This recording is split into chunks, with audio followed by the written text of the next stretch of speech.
Hello and welcome to Golden PCH. I have many computers in my collection, but none of them is based on Tualatin CPU. That will change today. I'm gonna build my own Tualatin retro PC and of course try some games in the end of this video. The case is unbranded random ATX without USB and audio on front panel. Motherboard is one of the best for PGA 370 processors with Tualatin support. MSI 815 APT Pro was released in 2001 and support any CPU for socket 370. Support max 512 MB of RAM and we have 4 slots. We have RGB 4, 6 PCI, 2 IDE ADA 100, USB 1.1, other connectors, floppy, integrated sound, PS2, serial, parallel. This board is in excellent condition, have clear green color and I love it. I had similar board back in time but without Tualatin support.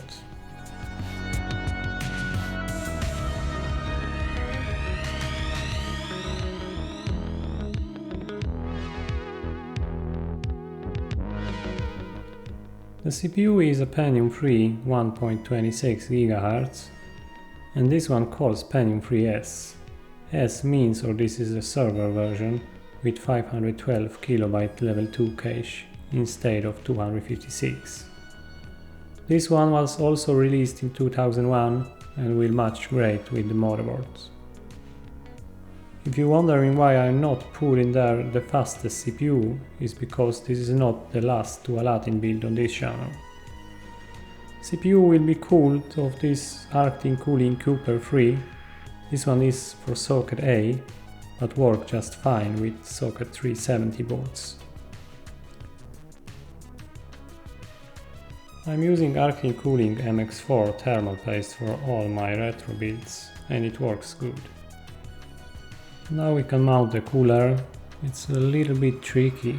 It's 2 clips and 1 screw.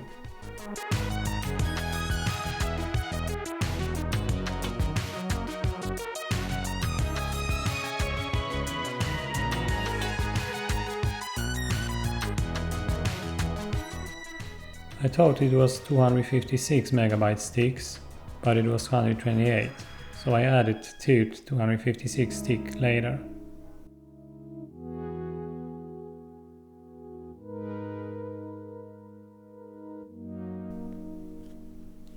Now we can put the motherboard back in case.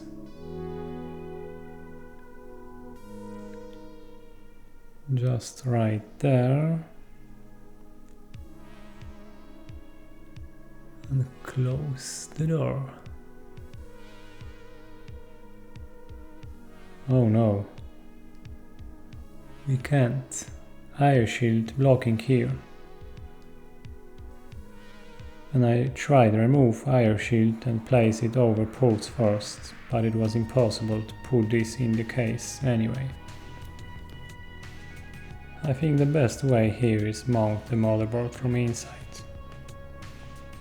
It was a great idea, but a bad execution.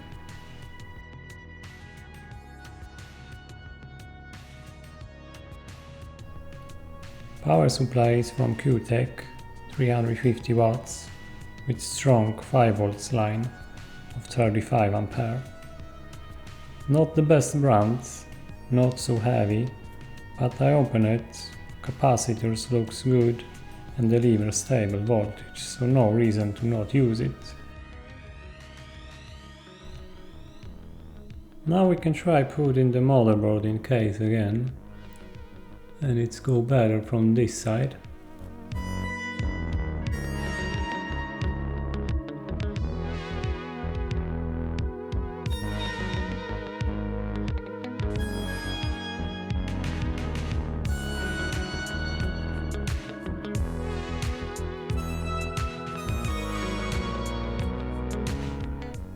I'm gonna use this 80 GB Western Digital, and hard drive is a little bit younger than the other parts. This one is from 2003. Mounts in this little holder, which is easy to remove.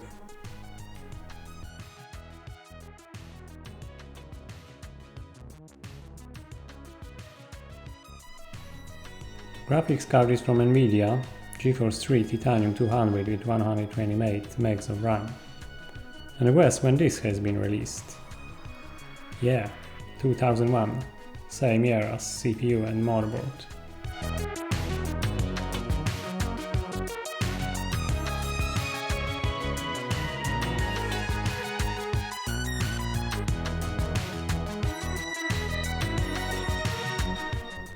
Let's turn it on and see if it works. No errors from speaker, that's good. And we have a post, so we can move to capture device. And there we go. MSI, link to the future.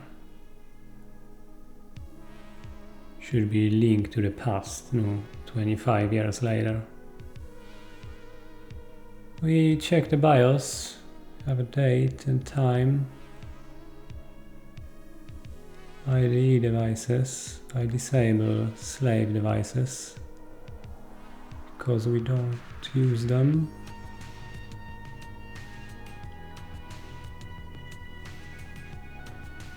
Boot devices, first hard drive, second CD-ROM, third floppy, it looks okay. Here we have the memory setting and we leave them as they are.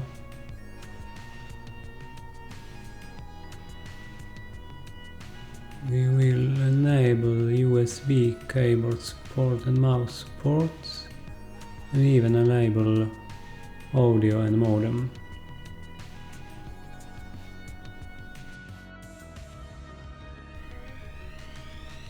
We don't use any dedicated sound card.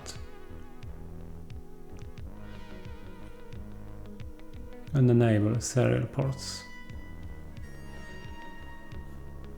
Plug and play US installed, yes. And here we have the CPU and system temperature 27, 35, 4.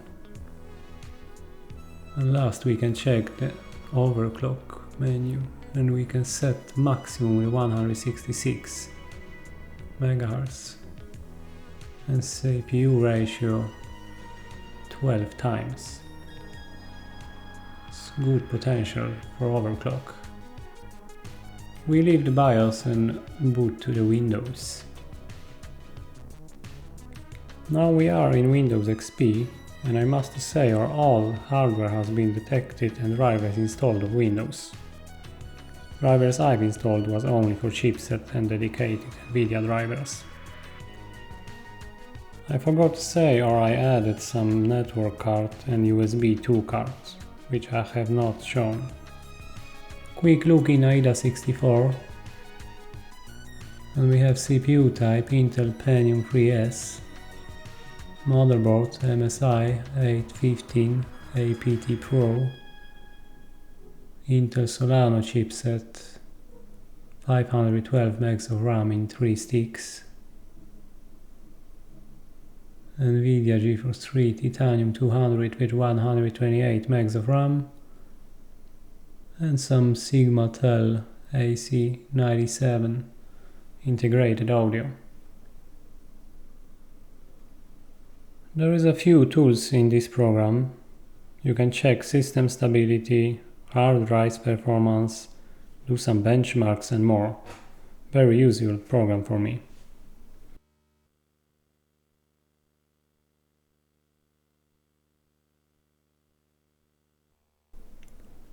And now time to try some games.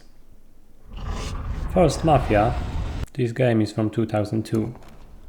We have low details and 800 by 600 resolution.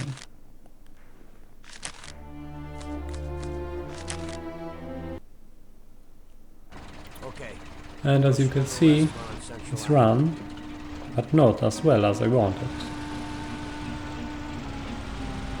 This game have recommended system requirements 700 MHz CPU, 128 MB of RAM and 32 MB graphics card. This PC is much faster and I need play on low details. I'm not understand.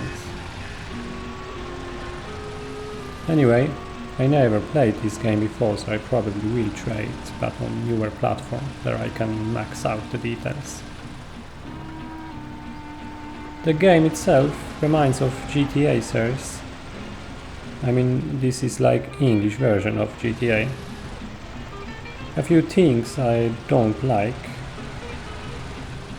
I'm missing minimap.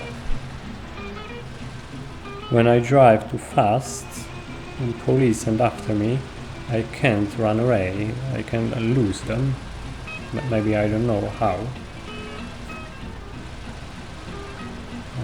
I need to play this game a little bit more and understand how everything works. The second game we try is Delta Force Land Warrior. This one is from the year 2000 and have minimum system requirements Pentium 2 400 MHz. Hopefully runs better on this PC. I maxed out details in 800 by 600 resolution and it ran well.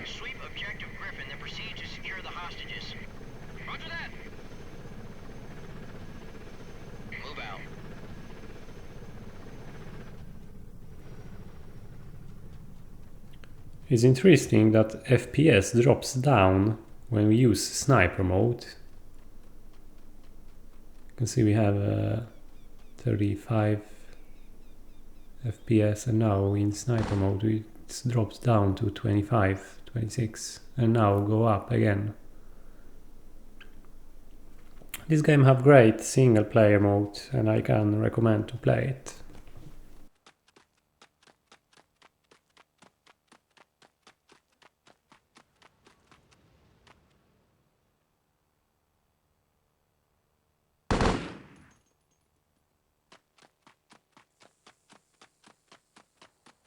This is King 6. Satellites show heavy activity around the Sphinx. Proceed with caution. Roger that!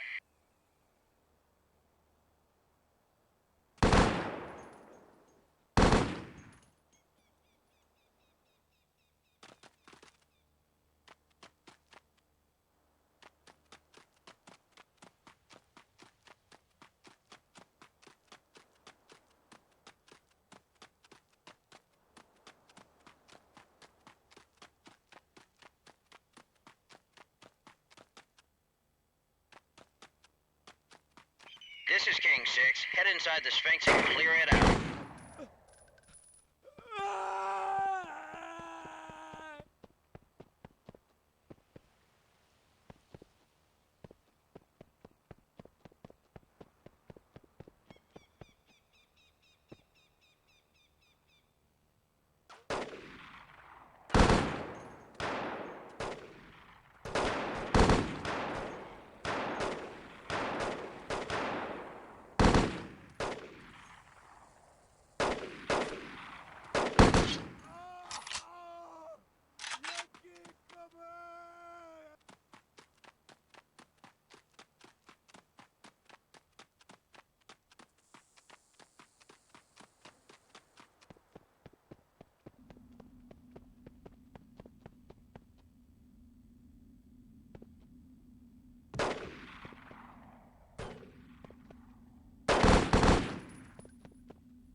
And now we are in the end of this little experience with Tualatin CPU.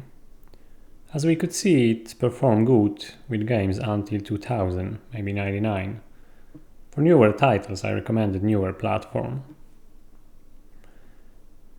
I actually have my own principle and I call it 4 years principle. I mean, when a game was released year X, the PC I want to play it on should be released 4 years later. It works for the most games and let me play in high details.